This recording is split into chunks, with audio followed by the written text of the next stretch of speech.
Welcome into another episode of the Bass Pro Shop's Fisherman's Handbook. When an angler first sets out onto a new body of water, one of the most obvious pieces of structure that sticks out as a good place to hold fish is the dam. These man-made creations come in a variety of forms and pose many challenges to would-be anglers. In today's show, we'll take a look at dams and provide a wide array of information that'll help you catch more fish. You know, dams are one of the most unique places to fish at any body of water.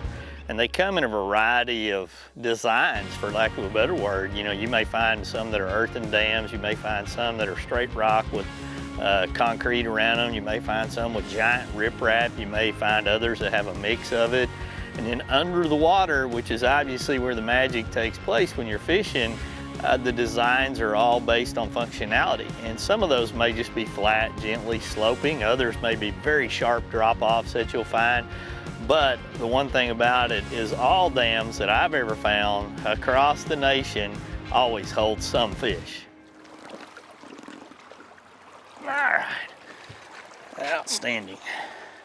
You know, for me, when I start looking at a dam, I like to idle along the sides. I want to kind of study it. I want to look at what I'm dealing with. I want to, you know, have my side, my down on and be looking at all the different types of structure. I want to zigzag up. I want to find exactly where that roll is, maybe exactly where the riprap ends and drops off.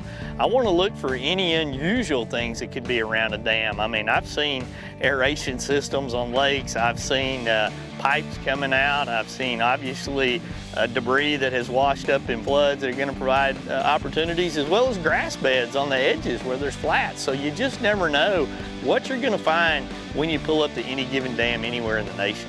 You know, the water temperature is setting up in the upper 60s, it looks like. There's some fry in the water I've already seen right after we've unloaded, so we're just going to go around and go plinking.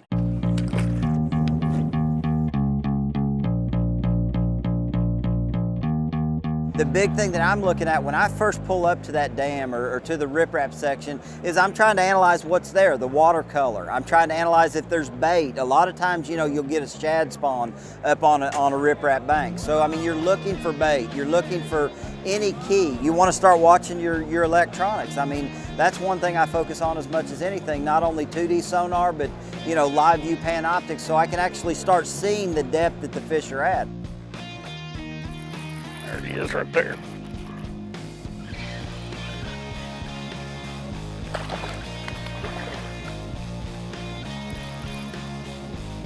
Not a big guy, but a bass.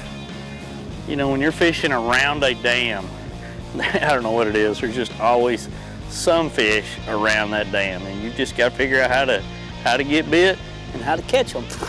You know, whether it's fishing right on the edge of the dam, fishing out in front of the dam, taking advantage of whatever the cover might be, but dams are just absolutely always loaded with fish.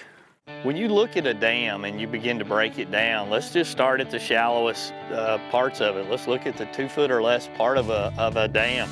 You know, you could have wave action stirring up the bait fish, you could have dead slick calm. You generally, in a lot of the dams that are rocky, are going to have lots of cracks and crevices that fish can use as ambush points setting up. And other things that you'll find is laydowns or items that have washed up on the dam, creating literally shallow brush piles in those types of scenarios.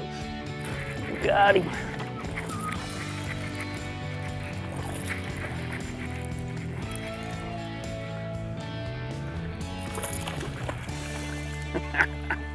Boy, he ate it all the way. It's about the same size fish that I saw blow up on a piece of bait just a second ago. I like that. I like that. And he engulfed it too. Very good. I'll let him go back. Oh, that's so fun. You know, when you look at dams, they come in lots of different shapes and sizes. Some are earthen with drop off, some are rocks like this one here. And, you know, some have little jetties or outcroppings off of them. Some have, you know, water control devices. Some may have grass out in front of them. You never know. You just got to go search out the fish holding habitat on each one of them and catch them. Coming up after the break, we continue to work our way through the water column along the dam This time, breaking down how to target fish in deeper water. Oh, good one, good one. There's a shaky head on the corner of the dam, fish. Stay tuned and be prepared to learn more as this episode of the Bass Pro Shop's Fisherman's Handbook continues.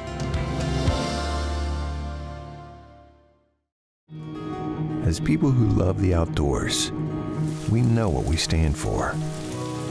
We stand for fish, wildlife, and conserving the places they call home. We stand for the traditions we inherited and that we must pass on. We stand for great gear, fair prices, expert service, and memorable experiences. At Bass Pro Shops and Cabela's, we stand together for you. For 50 years, Ranger has led the way in innovative, high-performance designs, and we're raising the bar again with a bold new flagship line, the Ranger Z Comanche L Series. These rigs are custom crafted with a passion for perfection and loaded with more features and advantages to deliver domination at every level. The next generation Ranger L Series. Celebrate a legacy, 50 years in the making. The Fisherman's Handbook is brought to you in part by Bass Pro Shops and Cabela's. Your adventure starts here. Garmin, fight your fish, not your fish finder. And by Yamaha Marine, reliability starts here. Before the break, host Wade Middleton showed how to target fish that are positioned along the shallower part of a dam. In some cases, however, fish will not always be located near the bank and along the surface. Conditions may warrant that fish move out a ways and hold closer to the bottom.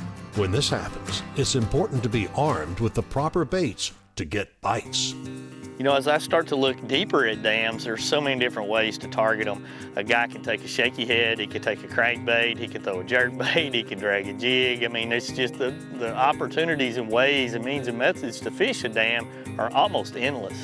I'm guarantee you, somebody is always gonna catch them on the dam. They always do. Fish love the rocks on the dam. There's a lot of ways to approach it. Probably the one thing that'll always work, no matter what, is just throwing a shaky head on those rocks. I don't know what we've got on our shaky head, but he's tugging.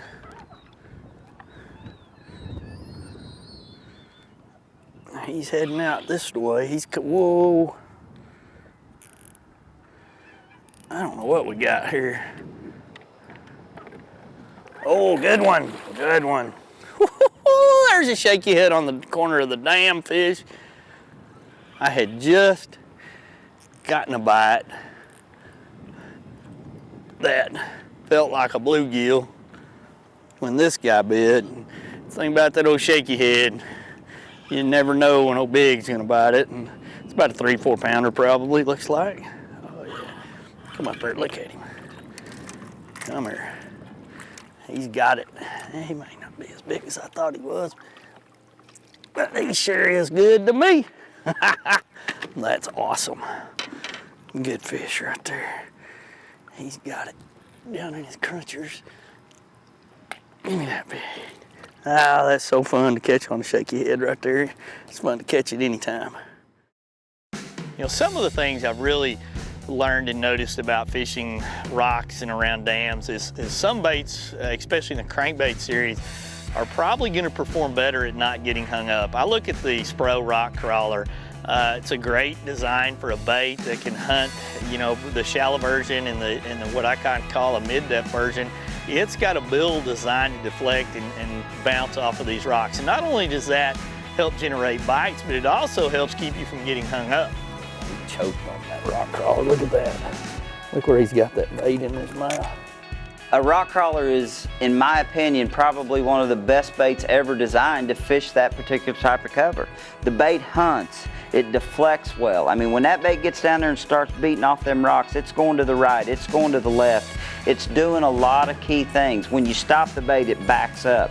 So when you're throwing around those big rocks and you feel that bait start to bind up on a rock, if you'll stop it and let it back up, it'll come up and over that rock. So anytime you're fishing riprap, bridges, dams, marina dike walls, be sure and check out the RK 50, 55, and MD 55.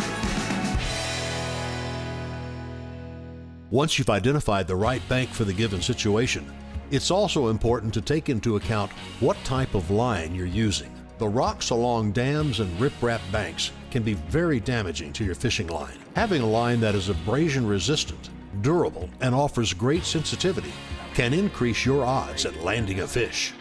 When I'm deciding what line to use for fishing rocky areas, whether it be riprap, dams, rocky bank, or whatever, and I'm flipping, I always choose Sunline Shooter. 18 to 20 pound test line. I want an abrasion resistant fluorocarbon line that has little stretch in it. Abrasion resistant is very important whenever you're fishing around rocky areas for the simple fact that you're fishing around sharp objects. You know, if a fish gets you over a rock, or if you're just fishing a bait for a long time, you know, you're gonna get nicks in it when you're fishing rocky areas. So a strong abrasion resistant line such as Sunline Shooter is the way to go when fishing rocky style banks. Time now for another break, but when we return, we take a look at a different style of dam and discuss how both generated and wind currents affect the way fish position along these structures.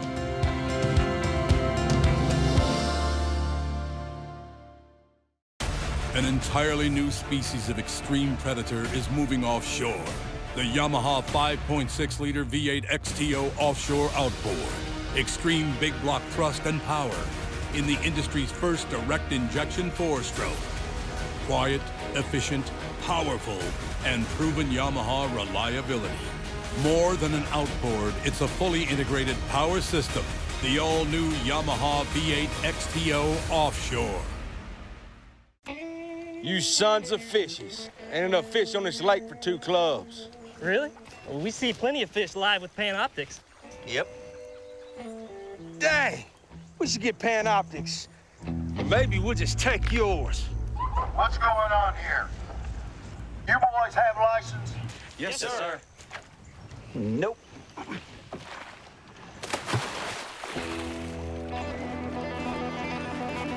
There he is. Oh, I got him.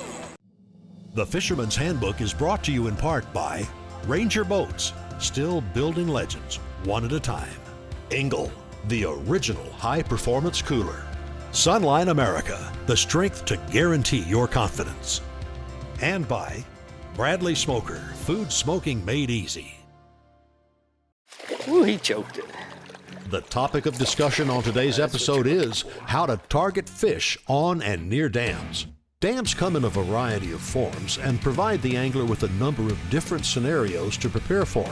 Host Wade Middleton is now going to discuss another element to take into consideration: current, both generated and windblown. You know, another big thing that you can find around dams is current. And the current can be created by a lot of different things. It could be channel swings, it could be the river coming right there, but it can also be basically man-made, where they're opening and closing different gates. You know, when you look at some of the lakes in and around Alabama on that Tennessee River, I mean, you can get in positions below the dam when they start opening it up and the current starts running out, where you're setting up eddies and little seams out there that are going to allow you to have ambush points to catch a lot of different fish. And in those types of things, in my mind, it's like the buffet opened and all this bait is rushing through that current, and every different species you could imagine is now setting up to pick off an easy meal.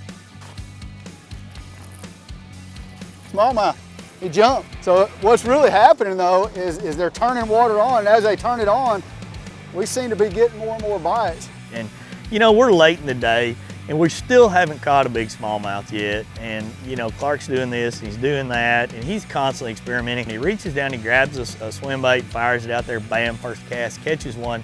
And that just shows you to keep an open mind, to make some of those little changes out there and see what will happen. And we finally get a big smallmouth. It's about a 3-pounder, that's a nice one. You know, winds can really play a big role in fishing a dam. Obviously, if you're on a dam and the wind's blowing way down the lake for 15, 20, 30 miles, you could have giant rollers rolling there to make a dam unfishable. On the flip side of that, maybe you've got a good wind that's crossing it, or the dam is actually blocking the wind, allowing the bait to set up where you can fish for them, or to provide opportunities for you to be able to position your boat to be able to fish there. Good one. Good one here. About the same size as the other one. God, he crushed it. Oh, right at the end of the dam. You know, so many dams across the nation. Look at how far down that bait is in his mouth. Golly, so many dams across the nation are, you know, right at the end of them. A lot of times you'll have flats just like this one right here.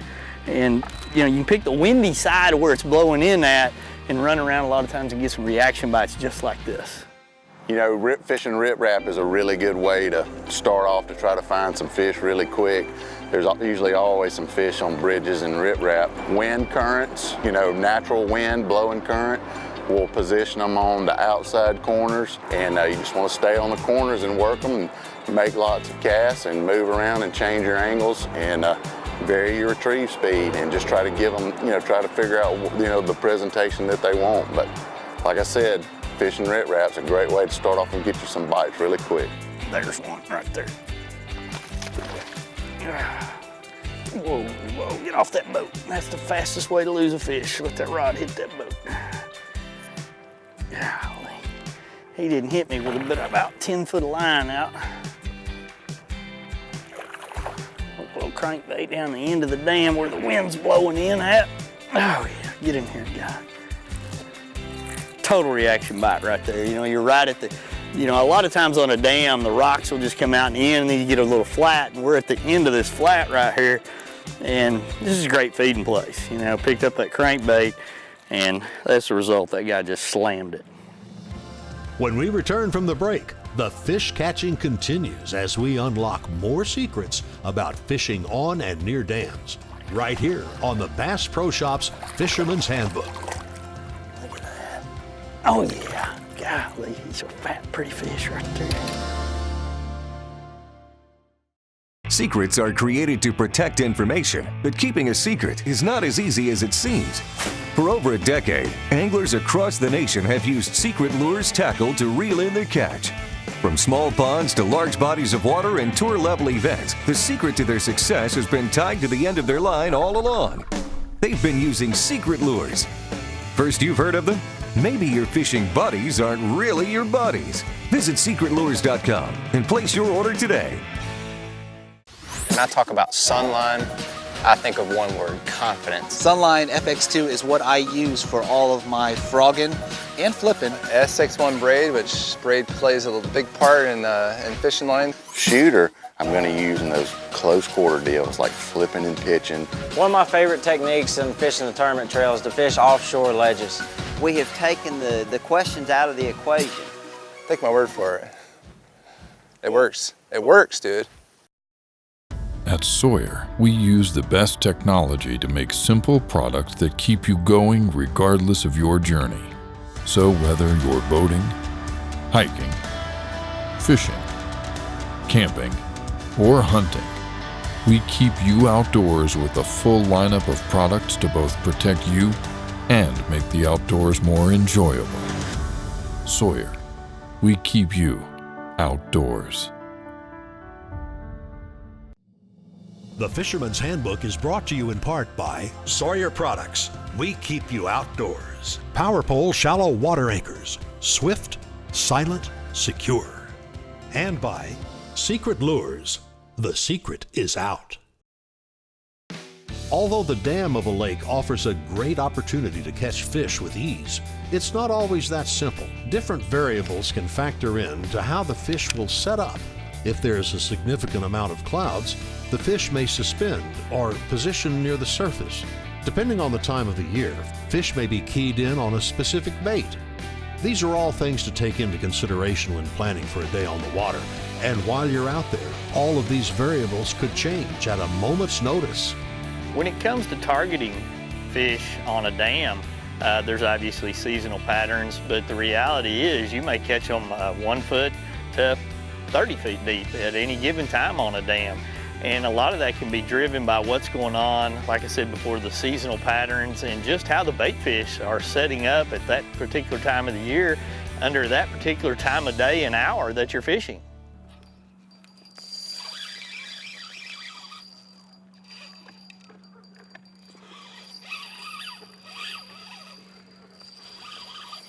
Love the sound of the drag. I don't know what we've got. He's heading out here. We got him in deep open water off the dam.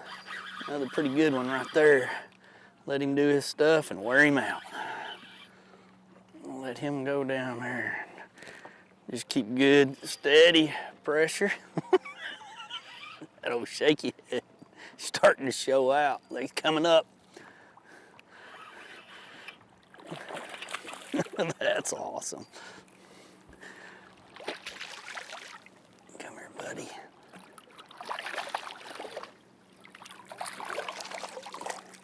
Look at that. Oh yeah, golly, he's a fat, pretty fish right there. Oh, it's so fun. Never gets old. I'm throwing a tilapia color, big bite baits finesse worm. Look at that guy right there. Look at the belly on that fish. God, that's a fat one. I love it when those big eyes. Did you hear that drag sing? Is that not fun? That's just too fun. Oh, come back here, buddy. Grow up. Look at that. That's too fun. I mean, that's just the most simple technique there is in the world in a lot of ways. Great way just to get bites on tough days, but also catch big ones. I mean, catch a couple of 3.5, 4 pounders along the dam here. I've got 10-pound sunline fluorocarbon with actually a 10-pound braid on my spinning rod, and I'm just shaking that little guy right there in tilapia. That's pretty awesome. You know, to summarize fishing dams, without question, they're a place that are going to pay off for you. It's a place you want to go and visit. It's a place that top pros across the nation will rely on at different times, but you have to, you know, kind of understand, just like in any fishing situation, what you're getting into, how to digest it, how to adapt to what's going on, and be really ready to find different ways to catch them. There's no doubt in my mind that when I go fish a dam, I'm gonna have a wide range of baits on to match the current, to match the wind, to match the cloud cover, and to match the mood, mostly, of what the fish want. So, like I said in this show before, whether I'm fishing 1 foot or 20 plus, a dam is a place that definitely holds a lot of fish. Good one, man, about 2 pounder.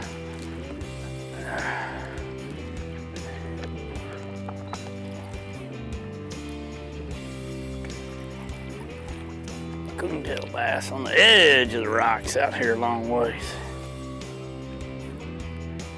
Boy, grinding and grinding and grinding, but all of them are good. Every bass you get, every bite you get, it's always a lot of fun. Go back and grow up. It's funny how some days you get the tap, other days your line swims off, things get heavy, and this is one of those days where the line just gets heavy and swims off. And you know, you miss some, you lose some in those situations, but at least you're getting some bites.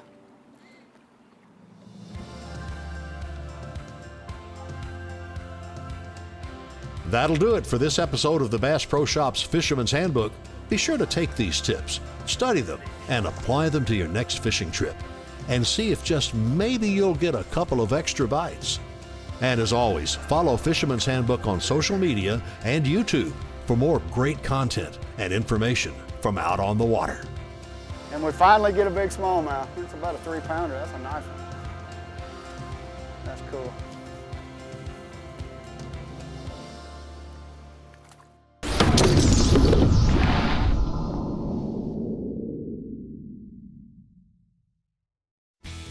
Tired of forgetting to set a recording or missing the latest episode of your favorite outdoors show? Check out Outdoor Action today. Never miss a second of shows like Americana Outdoors, Cabela's Fisherman's Handbook, and Whitetail Diaries. All of this at the press of a button, without a subscription fee required. Start watching your favorite shows when you want to watch them by going to OutdoorAction.com or through the Outdoor Action channel on any Roku device.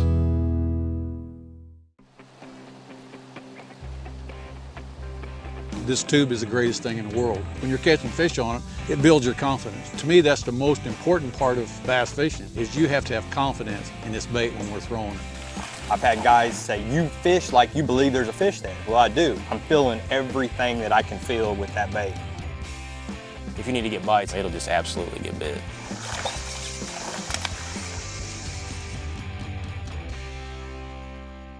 Here at Big Bite Baits, we've got a big line of different plastics, and you know, they're all a tool, so you want to have them with you all the time. I made several checks in crowded areas flipping that right there.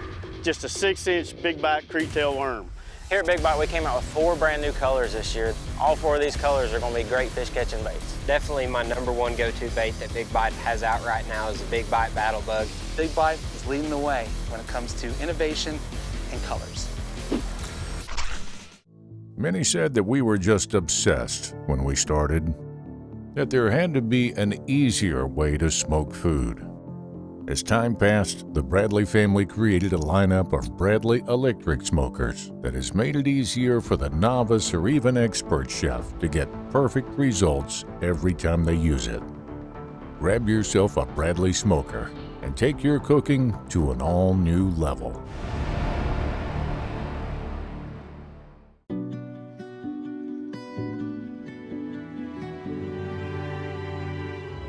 We demand a lot from the products that we use on our adventures around the world.